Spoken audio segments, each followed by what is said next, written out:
Hello and welcome, everyone. We'll wait just another couple seconds. There's still quite a few people jumping into the webinar, so we'll get started in momentarily.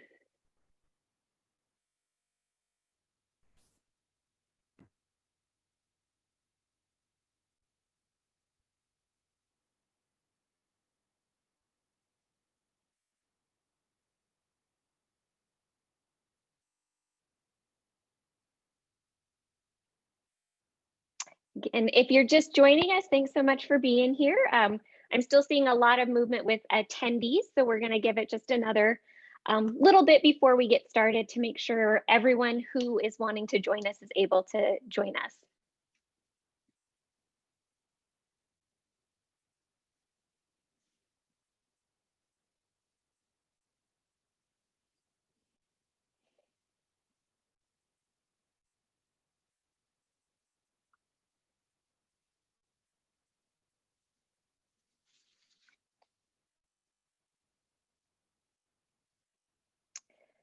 Well, good afternoon and happy Friday, everyone. Welcome to our installment of our PNACAC's mostly monthly happy hour series. Zoom might save us, connecting students and families virtually. My name is Sarah Seaborg, and I am the Professional Development Co-Chair with PNACAC, and I'm joined by Scottie Hill, who I'll introduce momentarily. Just a couple bits of information. This webinar is being recorded and will be available on our YouTube channel by next week. And I also, just a little bit of logistics about this presentation. There will be some opportunities to hear from some of you all. So when you're invited to comment, we'll have you use the chat feature so everybody can see it.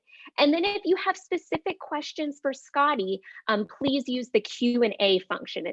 Doing it this way just helps us stay organized. So specific questions will go in Q&A. More general comments, please utilize the chat. And then to help PNACAC best serve you, I've created a short survey that I'll share in the chat shortly that I invite you to complete. It includes questions about other topics you'd like to see presented, suggestions for presenters, and also a request to serve on the webinar committee, which is actually just a pretty minimal commitment if that's something that you're able to take on. And I'm happy to talk more about that if that's something you just have an interest in. And then I also just wanted to invite you to consider serving on the PNACAC board. I will be ending my 3-year term as the Professional Development Co-Chair with PNACAC this spring. And starting early next year, there will be an application to fill my position. My counterpart, Sydney Montgomery, who is at Boise State University, will continue on, so there will be ample support for anyone interested in joining the PNACAC board in this position.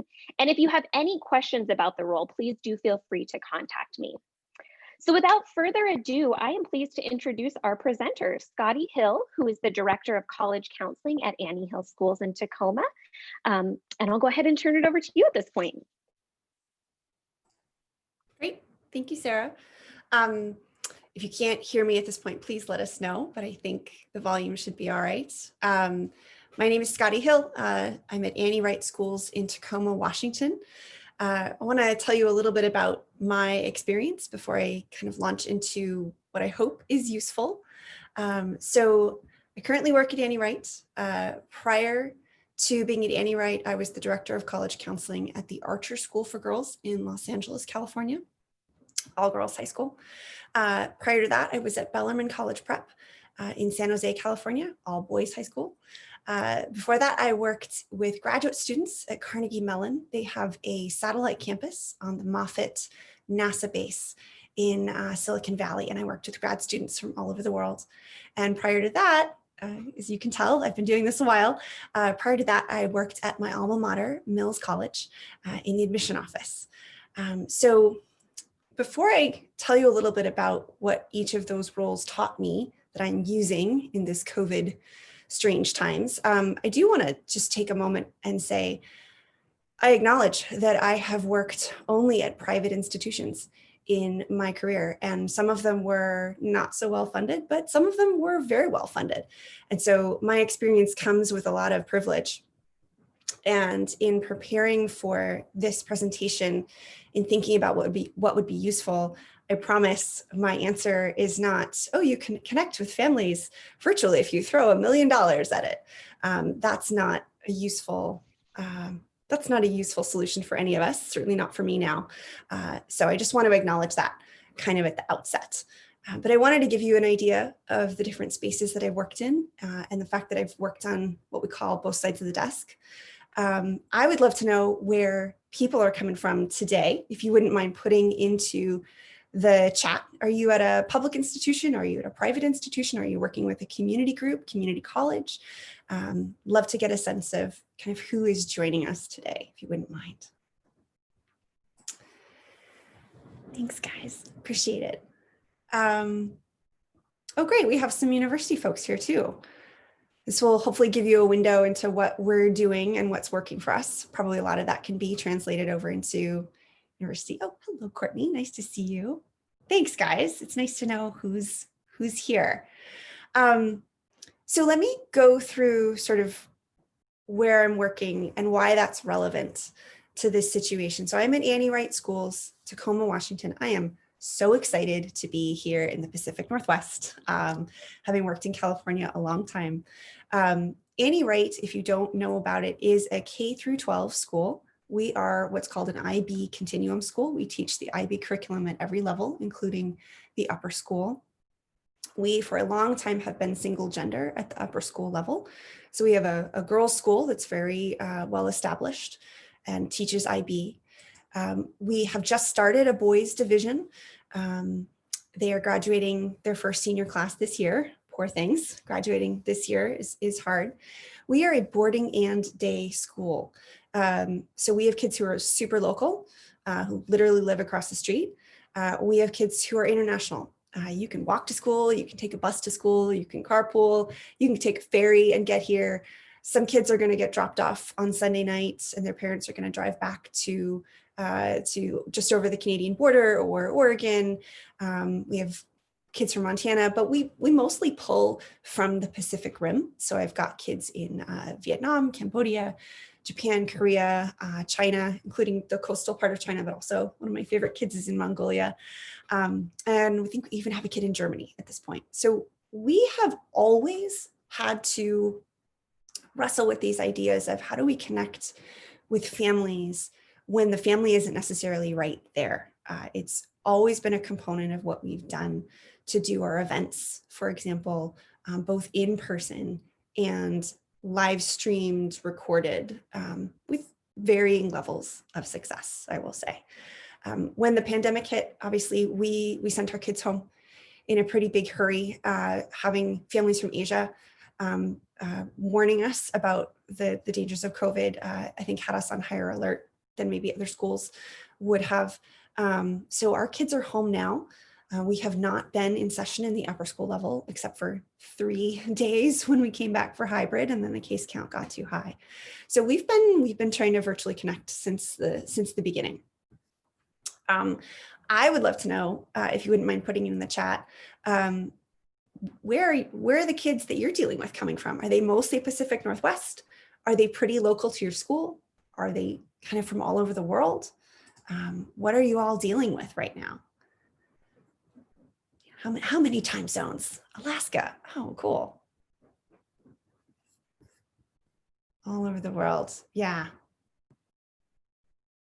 Okay. A lot of people saying local. Cool. And a lot of us are in distance learning for sure. And online school stinks.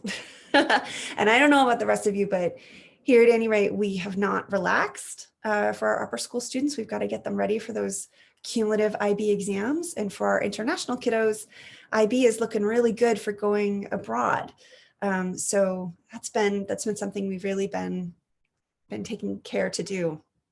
So, okay, so I'm getting an idea of who's here, and hopefully what I can offer you from my experience is helpful. And so there are a few questions I want to ask. I don't want to say, do this, it works, because my situation is different than yours. But I've got some questions, and then I've got some themes that I think are helpful. My first question and this is sort of framed in the fact that I've been at lots of different schools, take a step back and pretend you're a stranger and really think, how does your community communicate? How do they like to be communicated with? How have they been communicated with before this? And I say this because, at Mills, as a student tour guide, I was one of the first telecounselors back when it was very novel and new to call people up on the phone and talk about admissions, which makes me very old, I realize. Carnegie Mellon, my grad students were from all over the world, and they only interfaced through a portal. Bellarmine was very local, but Silicon Valley traffic is no joke. And mostly those families really appreciated emails, especially if those emails had links to lots of data, because I had a lot of Silicon Valley engineering parents. Archer, Los Angelinos love a phone call. They love getting a chance to talk, and they loved the parental chit chat that would happen before a parent night. They would make a point to get there early, beat traffic, and kind of had those casual conversations. Annie Wright, very different, not really a chit chat sort of place. We don't have a lot of parent events in the traditional sense, but because there may be one time out of the year that a parent is stateside to see their kid, I meet with parents whenever they're here. They want to meet face to face with the person who's taking care of them. They want to lay eyes on the person who's taking care of their kid. For example, I've got a family from Montana. Whenever the dad is in town on business, he makes an appointment. Whether that's normal to my schedule or not, that's when he's there. That's what he values. So I bring that up as an example because I think that's foundational to how you might want to proceed with framing how to connect with people. Is how do they want to be connected with? How were they typically connected with? If you're at a local high school and really that the football game was the best place to find everybody's family, or a parent event was the best way to do that, or parents were accustomed to dropping off their kid and then coming into your office with random questions, you might want to try to recreate that as much as possible.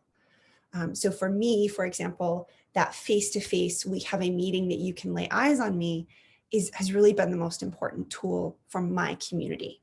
If I was still at Archer, I would be making a lot of phone calls. And if I was still at Bellarmine, I would be really ramping up my email game. So I think that's the first question to ask as you think about how you might want to frame this is, what is your community like? Obviously, that's an oversimplification, but I think every school does have a character to it. And I think it's good to identify what that is before you proceed.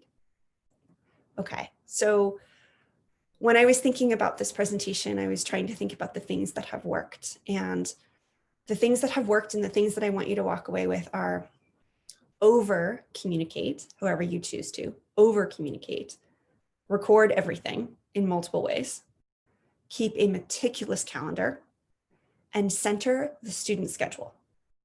So those are my 4 takeaways. I'm going to try to walk through those: over communicating, recording everything, keeping that calendar up to date, and centering that student schedule. And I think that those basics, however you choose to build from there, will probably set you up in a good place. And let's take that last one first, actually, centering the student schedule, but then also making sure that you take care of yourself. That's very important. So for example, we, as I said, don't have a lot of parent events, but we really felt like we needed to up our game when it came to essentially convincing parents that we were a good value and they should send their kids to us. So we did a lot of what we call town halls that at other schools would probably be called parent events. We really wanted to get specific with what the plan was going to be. And again, it's that face-to-face that my community really values. And one of the questions we asked was, is there a time that works for everybody? Is there a time? However your community communicates, you're probably going to have to do a parent event, especially in the spring for the juniors. Is there a time that works for everybody? And for us, the answer was no. It wasn't right to try to get everybody to do the same thing the way that we normally did. For example, we have, a well-established upper school for girls and a new upper school for boys. We have US-based families. We have international families. Those are very different messages. They're almost the same slide deck, but not quite, and a slightly different tone. And so we ended up doing a lot of smaller events. because that met what our community needed.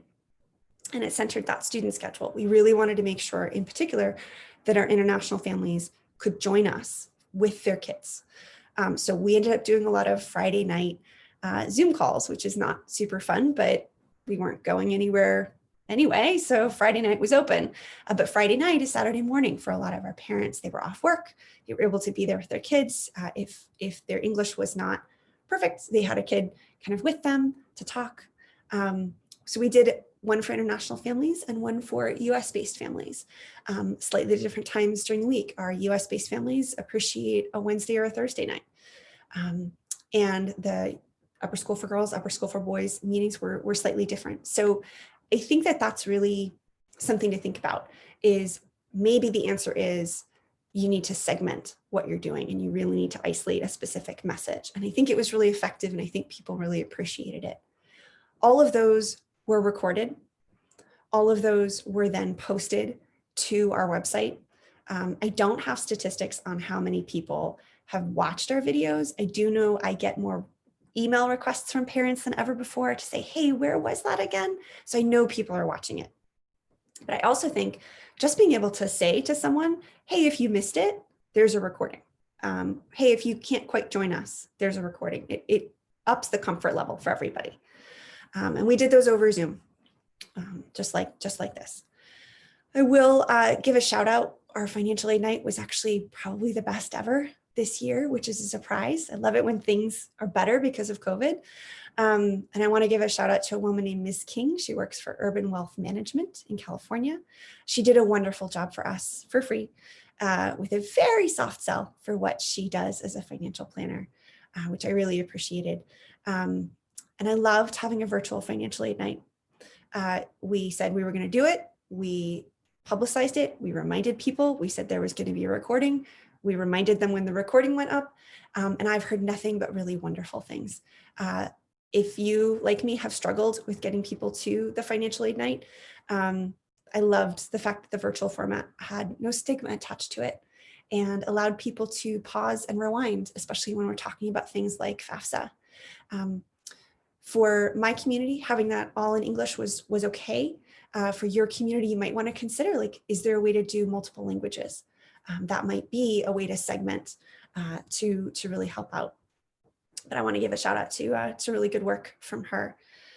So having said all this, centering that student schedule, if you're like me, I'm meeting at lunchtime, I'm meeting at tutorial time, I'm meeting at community time. For my international kiddos, I'm extending my hours into the evening so I catch them in their morning.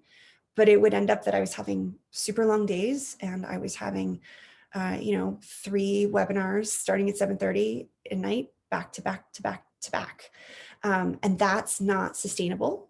I don't want to come off like I have figured this out. I definitely ugly cried in front of my new boss this year, mostly because of just the strain of all this. And I think people can definitely identify.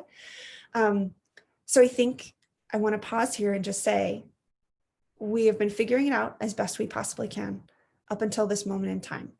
And I think a lot of us, particularly if you're near Seattle, you're looking at the spring and you're thinking, I need to be prepared for more of the same. If you've let the boundaries creep, if you've let your days get long, if you feel like meeting everybody where they need to be met is going to mean that your schedule goes bonkers, I think this is a really good opportunity and a really good moment in time to kind of renegotiate those boundaries, to recoup your time. And if necessary, have a conversation with your supervisor and just say, what I've been doing is not sustainable. I don't want to burn out. I've sought advice. You can call me expert advice if you want to. Sought advice, and I found that time shifting and making space for myself at the beginning of the day if I'm going to have a late night helps me to be fresh and fully present for students. And so I want to be doing my best work. And so this next week, I've got really late nights. So I'm going to be stepping back here or there during the day to run an errand, to recoup my time, to rest so that I can really be there for them. I can't imagine anybody having a problem with you wanting to take the steps necessary to do the best work possible when you are with your families and students. But I would say think through that piece of it, because I sure didn't at the beginning. But I think that it is still important to build that schedule around those student needs for example. Can I just get an idea, maybe in the chat, a smiley face, a frowny face? How do you all think you did with caring for yourselves with these crazy schedules that we had? Does anybody feel like they did a super good job? Question mark. Yeah, like, yeah, that's okay. Good. I'm not alone here. Yeah. Yeah, good. People are feeling better. That's good to hear. Yeah. But I think we all did everything we possibly could all the time. And that's what we need to do. But I really want to encourage you, that connection only really happens if you're not hungry, angry, tired, sad, exhausted. So this is a really great moment in our practice, especially for those of us starting to work with second semester juniors, to reshift that. Okay, so now to sort of maybe some more concrete examples of things that have been working well for me. And it looks like some of you have figured out the self-care, which is awesome. We might do some, I might need some advice at the end of this. What does this actually look like when things are working well? When I have figured out when I'm communicating? Over communicate. I really want you to hear that from me. What does that look like specifically? A couple of things I've talked about: reminding people, over reminding people, reminding them a week in advance, reminding them a day in advance, sending the link again the hour before the thing is happening. We get a lot of email. It's a total pain. We're contributing to that. It's really necessary because somebody's not going to read all three. The average person is going to get one, but you don't know which one is really going to stick in their brain. Reminding, recording, posting the recording and reminding them, taking notes and then sending those notes. For example, I just met with my red ties. Every class here has a color, which is lovely, at an upper school for girls and an upper school for boys, because we certainly have students who do not identify as girls graduating from the girls' school. And I love being able to say, where are my reds? I need to talk to my reds, my yellows, my greens, my blues, my students. It's a nice way. So I met with my reds just to sort of walk them through things. I scheduled it. I reminded them again. We recorded it. When I got the recording, I sent them all an email with the link to the recording in it and the agenda sort of laid out so that they could read it. And then I also sent that email to their parents and said, I just sent this to your kids. It's way overboard, but it works because not every kid showed up to the meeting. Not every kid could show up to the meeting. Some of them were asleep because that was their time zone. Not every kid learns by listening. Some of them learn by notes. And so those notes were going to work. And having a parent know what I was up to was really important. So that's what over communicating looks like for me. And that's what's really been working because I've been getting good feedback on it. Another example of over communicating in the right ways, we did virtual high school meetings this year. I think they went pretty well. I got good feedback from people. I got good feedback from the students. Obviously, it wasn't perfect, but we had more visits this year than ever before. We normally have 75, 80. We had 100 this year, which was exhausting. Normally, we set those up. I put them in SCORE. I had put them in Naviance previously. I'd put a list of those schools in what we call the Friday Flash, the newsletter. And then a Monday meeting, I would personally go in front of the whole upper school for girls and say, here are the schools that are coming and here's why you might want to visit with them. I couldn't do that, obviously. And I knew kids were not going to be paying attention if we had a little virtual meeting. So I went back to something I've done before, which is writing blurbs about each school. And so it was in the Friday Flash like normal, but I also took the time to write a blurb about each school and include the Zoom link and remind them they could go to SCORE and get the Zoom link. And then before the meeting, you can go to SCORE and get the Zoom link. But they had about 5 different ways to get things, which I think was really important. So when I say blurb, what am I talking about? Let me read you a couple of them. Wednesday, September 30th, 4:15, Lewis and Clark. Love Annie Wright, but wish it was way bigger and right near a city with a good food scene. This is it. Also, they love IB students and have great merit scholarships. Link. University of Redlands, 4:15. The Center for Integrative Studies is a very popular choice for Annie Wright grads, and you can make your own major, work closely with faculty, like you would at a smaller school, but still there's school spirit and it's sunny, sunny California. University of British Columbia, 345. Picture UW, but Canada style. Livable, fun city. UBC attracts students from all over the world. They love IB, so it's a great choice for our grads. New programs in environmental science are worth checking out. Link. Does anybody see some commonalities in those blurbs? You know, what would you say sticks out to you from that? Feel free to put that in the chat while I take some water.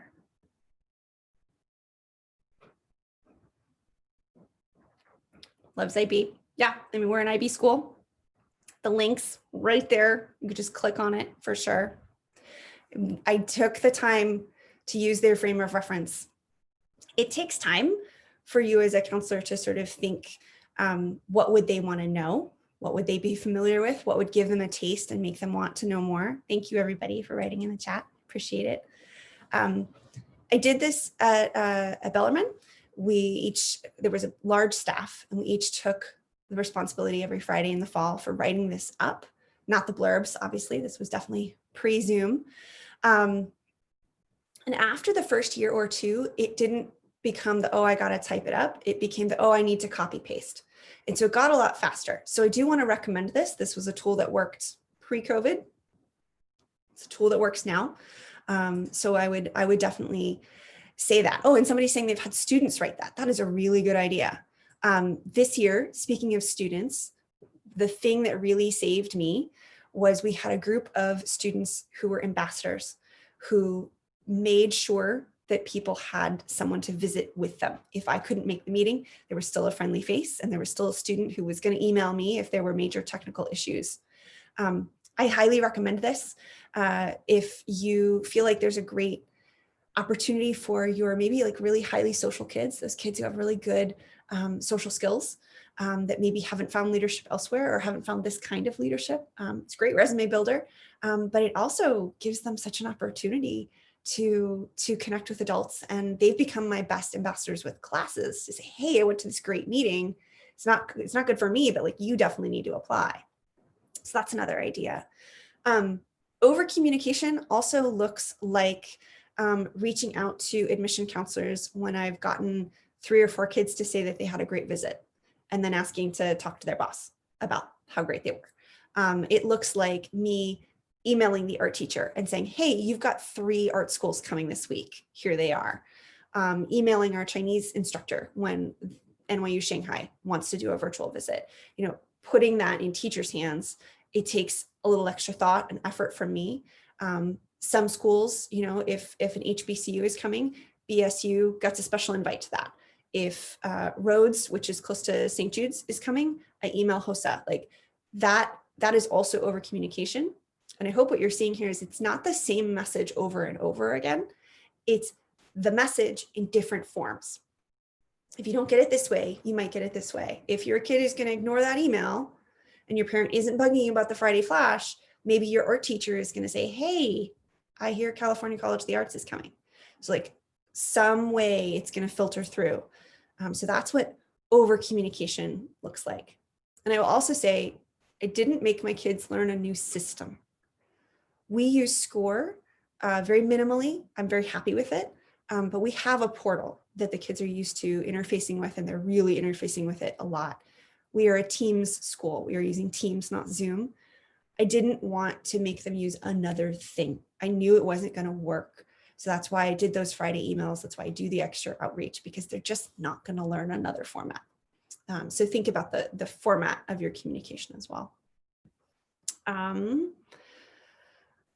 Couple of other things that worked that I will mention before I move on is drop-in sessions worked really, really well for our community. I was very specific about what I would cover. I would send a calendar invite because that's how we do it here. I would send a calendar invite and say, hey, right before the November 15th deadline, here are 3 days that I will have an hour session. I'll be hanging out, click the link. We can talk about UW or coalition applications.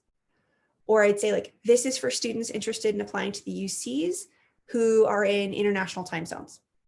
And I would keep it really, really specific. And, you know, maybe I'd only get 3 or 4 of my kids showing up, but they had genuine questions and they felt cared for in a very real way.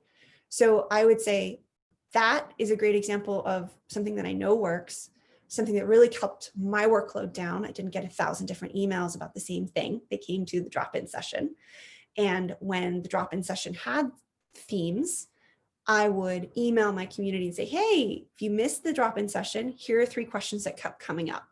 You know, again, trying to get them another way. And I would, of course, remind them and remind them and remind them about it. But in my community with my kids, they love being able to pop into my office. That was a big thing that I knew they would miss, that my seniors expressed that they would miss. My office is in a funny little corner and it doesn't actually get heat, but it's right at the top of the stairs for the cafeteria. So they have to pass by my office to go eat every day, boarding students and day students. And so I get a lot of like, hey, do you have a second? And I did my best to recreate that. So that comes back to sort of how does your community communicate? Logistics wise, booking individual meetings, that is something that we rely on pretty heavily here at Annie Wright. Keeping a meticulous calendar is really important. Again, we're a Teams school. We use Microsoft Teams. It has a booking function built into it, which is a godsend. And the kids can click on the link. I've had to remind them about 20 times what the link is. Hey, Ms. Hill, can we set up a meeting? Yes, here's the link. Yes, here's the link. Yes, here's the link. Had to do that a lot, but it means that they click the link, they see their calendar overlaid with my calendar, and they can just pick a time, and it sends us both reminders. It's not great about the international time zones. That is a problem, but it works pretty well. So I have to keep my calendar really up to date. And then if that is not a practice for you, I would say that's probably my biggest recommendation for today is every Friday, I set aside 10 minutes to look at my online calendar, make sure that it's correct. And then I'm also really old school and I keep a paper calendar with stickers and multiple colors and I make that match. That's just me. But I make sure that my calendar coming up is really meticulous so that the kids can book very, very easily. I've heard other counselors are using Calendly, Sign Up Genius, Google spreadsheets with times booked out, however it works for you to go do that appointlet. Okay, awesome. Yeah, if other people have other things to recommend, please put them in the chat so we can all see them. I know I come from an advantage here with Teams just kind of having it all set up, but honestly, I don't think I'm going to go back to any other way of booking appointments. I think online appointments are here to stay because that was really, really easy. I, of course, have the appointment. I ask them if they'd like me to record it. They usually don't. But if they've got a parent that would appreciate that and maybe do the recording. And then I always follow up with, hey, it was so great to see you. Just a reminder, here's what we talked about. Here are your action items. And I CC parents on that one. Again, that's over communication. I don't usually get a response given our parent community. That has not always been the case at other communities, but I know that the parents see I'm doing the stuff. And for them, that is a connection that they value. So to recap real quick, what am I keeping from all of this? I wanted to make sure that I wrapped up with that. I'm keeping virtual nights, and I'm keeping probably virtual nights that are very, very specific to different communities. I think that pre-COVID, we assumed that, a parent night was the way to go, and that's easier on us, but I don't know that it really serves everybody. So think about your community. What do they need? Centering that schedule. Do you need a parent night at an earlier time? Do you need a parent night a little bit later than normal because you've got traffic to be thinking about? Do you want to do parent nights in a couple different languages? Things like that. The virtual financial aid night, big plug for that. I'm never going back. That is the way it's going to happen from here on out. Online booking is going to stay. And I would say virtual college visits are going to stay as well. We are lucky that people make time to come and see us, but not everybody in Tacoma. Not everybody makes time to visit Tacoma.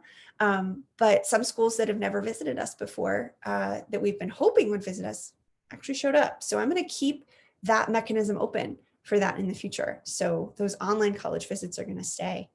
And those online meetings with parents, that was really wonderful too.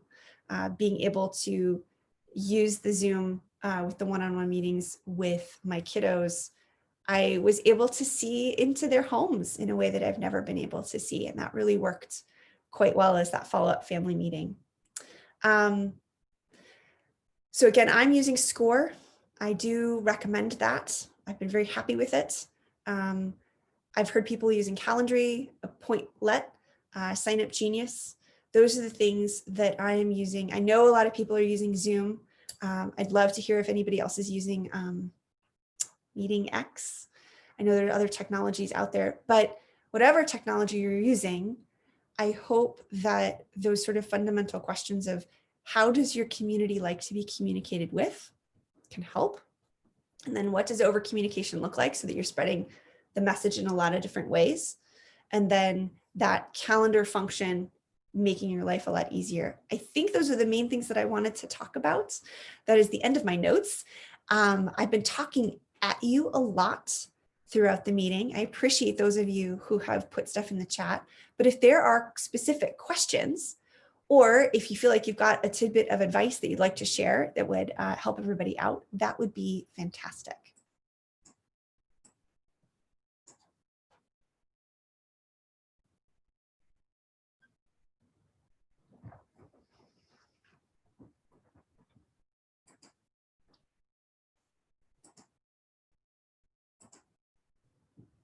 No questions whatsoever. I don't actually think that I covered everything about the topic. I'm sure there are questions.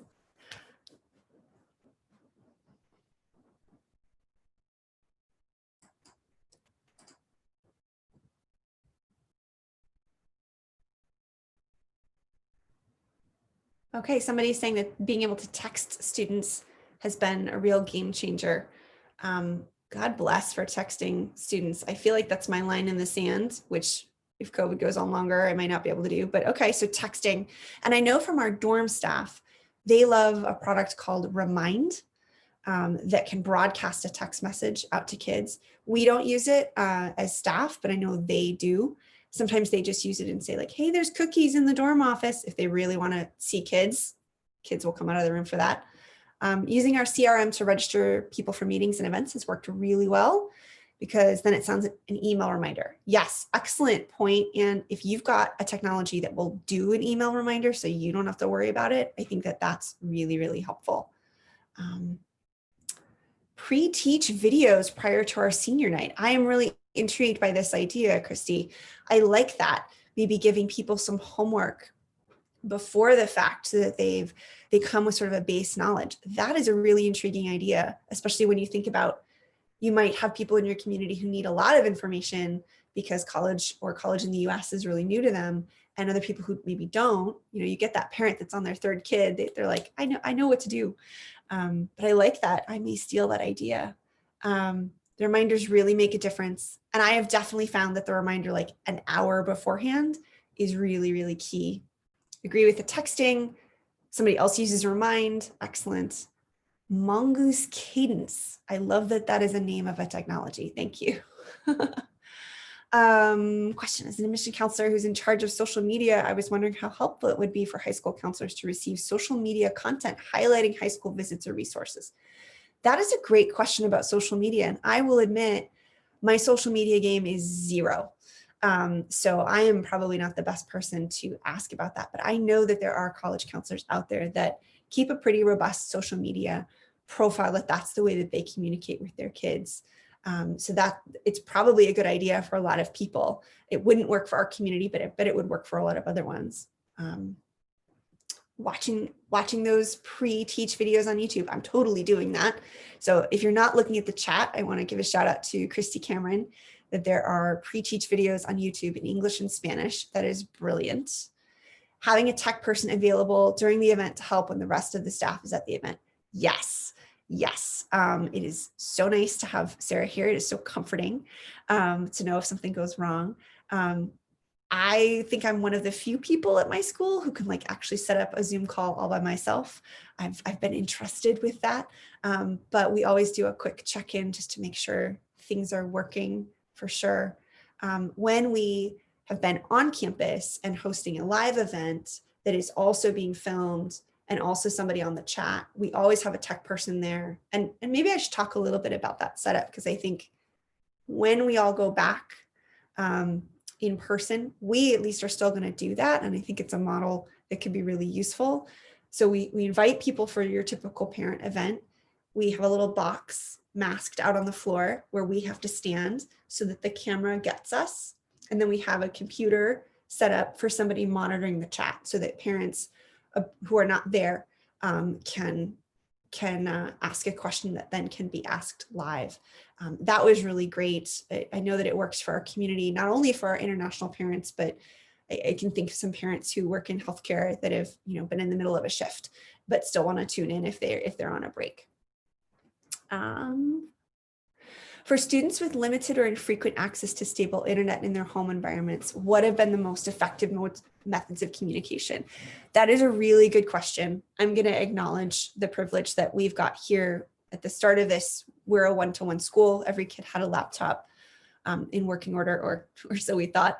And a couple on our tech guys, both named Eric, they're heroes. They went out and made sure everybody did have internet access. But I will say I have had several meetings where I am clearly on somebody's phone parked on the dashboard of a car. And that works too. So like whatever works on a cell phone, I think is always the safest bet for sure. And a good old fashioned conference call where you're on speakerphone. I've done that a lot pre-COVID for sure. It's not fun, but I think it works. And then there's that communication that maybe is really valued by the parent, that phone call, and then following it up with notes, because not everybody tracks that well when maybe they're on a cell phone and you're on speakerphone. So having that conference call and then sending that email within about 24 hours saying like, hey, it was great to talk to you. Sorry it cut out a couple of times, but here's what we talked about. Here's your reminders. I think that over communication can save you there. And if other people are dealing with more students in that situation, please chime in. Pre-recorded video followed up with a live Q&A a couple days later. Oh, I like that. That's really cool. Cool. From the college side, I've done some really engaging fairs where students rotate between schools, and I hope that sticks around after COVID. I have to say, I kind of do too. I was surprised at how well the virtual fairs went. We do a case studies event, a mock admission panel, and that went online pretty quickly, and everybody was really game for it, which I appreciate. And it went surprisingly well. I thought that was interesting. I have heard from admission folks that maybe I need to do a little bit more prep around helping students understand what that virtual meeting is like, that they can't just show up and turn off their camera and expect somebody to do their little song and dance, that's really hard on admission counselors. And so they need to be a little bit more prepared for some back and forth. And so maybe if I was going to up my game going forward, if we do spring visits or if we keep doing virtual visits in the fall, is maybe I need to include like a little video from the college's website so that the kid goes through that before they come to the meeting, so that they're not asking those basic questions. So really make those limited interactions that we have really help. We've collaborated with counselors in the district to up our game with comprehensive Google sites, shared newsletters, social media, webinars, college fairs. I have heard that has worked really well. I've got some friends on the college side, and those district-wide fairs, I think, have really been a game changer. I think that may be something that sticks around after COVID. I think it makes it a lot easier for admission counselors to come see all of our kids, especially if you are maybe not, like I am, very, very close to a major city. So shared newsletters and shared Google sites, that sounds like a really good idea. Yeah, I've asked our admission reps not to present and do more Q&A for sure. I think it can be helpful if everybody's kind of got that basic working knowledge. My Reds, again, my juniors, a couple of them were very nervous about that process and didn't quite know what to do. And I said, okay, you got to go with a question. So maybe that's also a thing to think about is you're prepping a student for that. ask them like, what questions are really important to you, so that you always have something in your back pocket to ask in those moments. Just letting the counselor know if no one has signed up. Yes. Okay, Rebecca, this is very true. I think if there was one thing I could do a better job as a counselor is letting an admission counselor know if nobody has signed up. I will admit, this fall, that was not going to happen. It was just too crazy busy. But I think that going forward, we can definitely do that. And I will say, I don't know about the rest of you, but not every kid signs up in advance on Score or Naviance. They're not always that great about it. So I definitely had a couple of visits where I was like, I know somebody's going to show up for that. We've got a couple questions here I want to make sure I get to. I'm in outreach at a college. Can you tell us more about what you liked or did not like about the virtual college visits? This is a great question. I think the thing that was really effective for college visits is if somebody came into that space flexible. Because as we've heard, as I've been reading through the chat, Q&A is really awesome. But I will say I had a couple of kids who were like, they asked me questions right away. I didn't know what to do.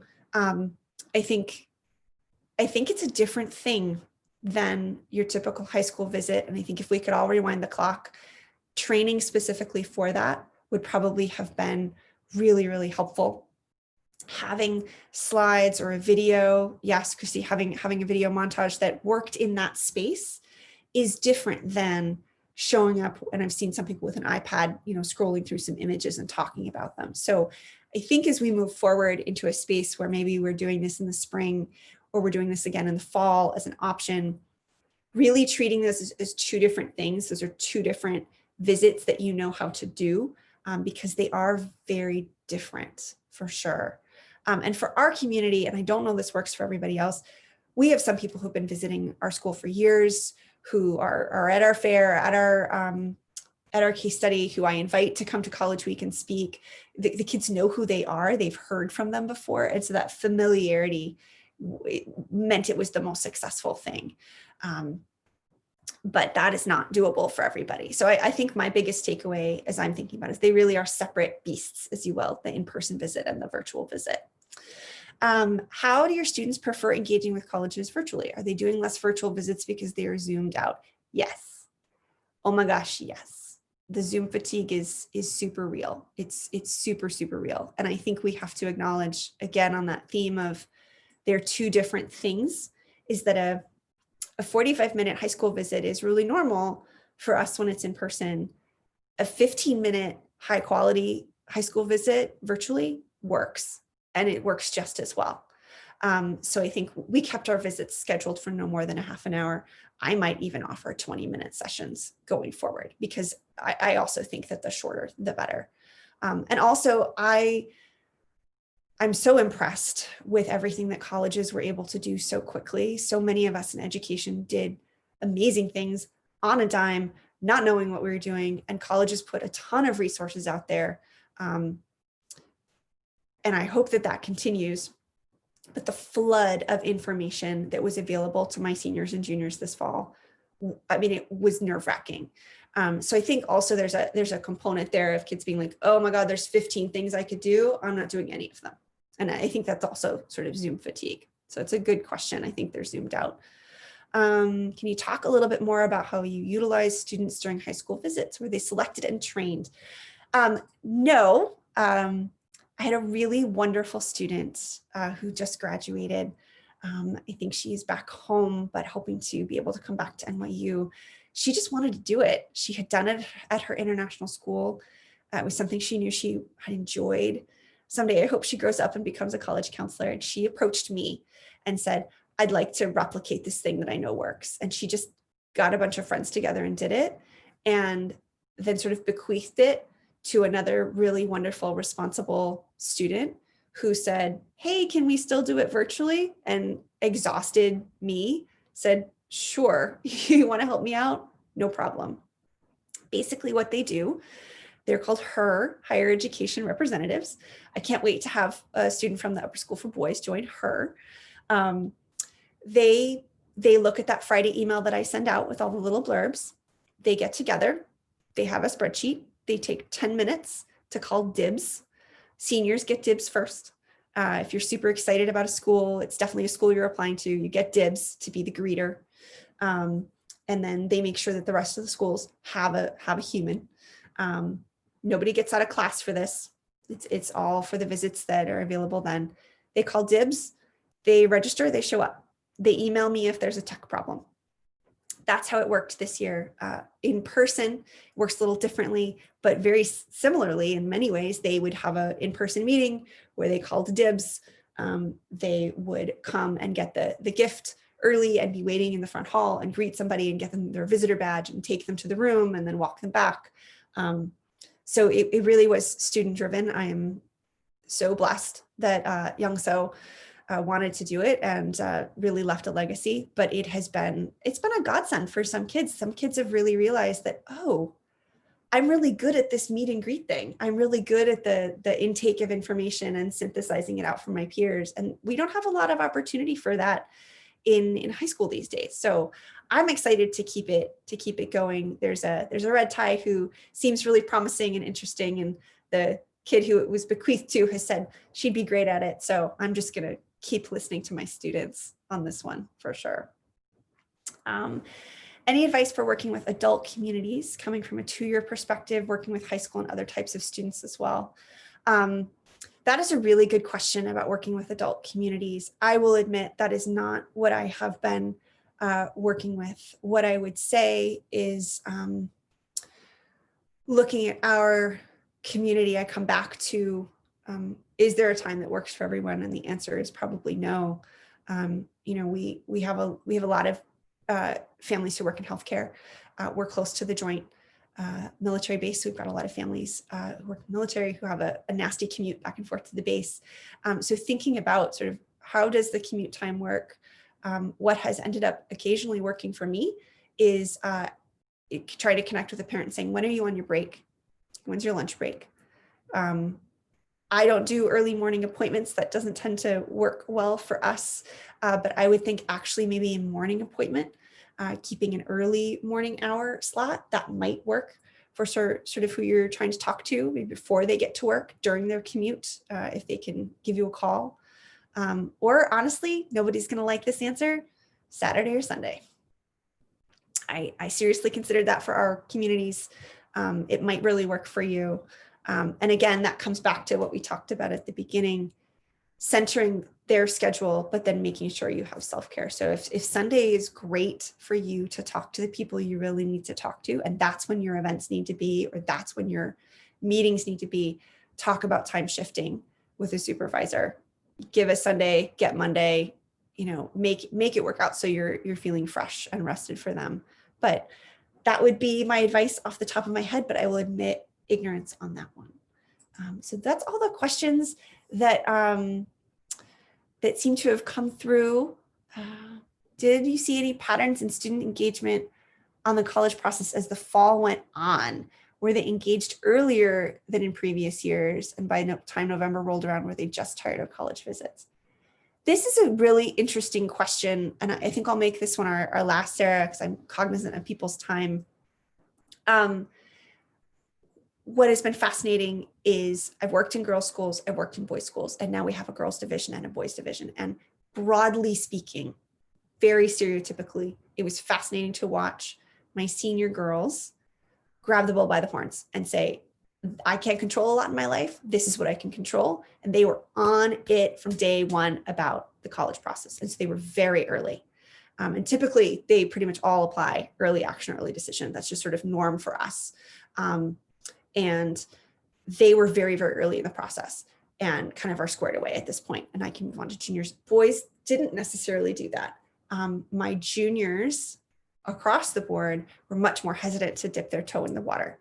I think it is much easier to say to a junior like, hey, come on down here and meet this person, as opposed to, hey, join this Zoom call. So I think it wasn't necessarily about the calendar, it was about the kid and the age. And so I will say for me, we're seriously considering spring visits just to kind of get back to those juniors that didn't really know what they were doing and they weren't really ready and they were adjusting to online school.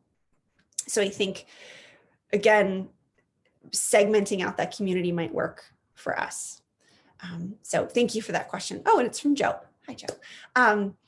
So Sarah's put in a survey in the chat that's super helpful to PNACAC. I'm gonna stop there, but my email is scottie_hill@aw.org if anybody has questions at all. Thank you all for your participation in the chat. Makes me feel less lonely. I'm sorry I talked at you, but I hope it was useful. Oh, thank you, Sarah, for putting my email in there. Appreciate it. Have a lovely day, everybody, and a really good Friday. Thank you so much, Scottie. We really appreciated having you present, and thank you all for joining our webinar today. So I'm going to push it again. Please take a moment to fill out that survey, and I'll repost it at the bottom of the chat in case it gets lost. But I would appreciate your feedback so we can have more fantastic webinars just like this one. Okay. Thanks, everybody. Okay. Do you need me to do anything else, or can I sign off?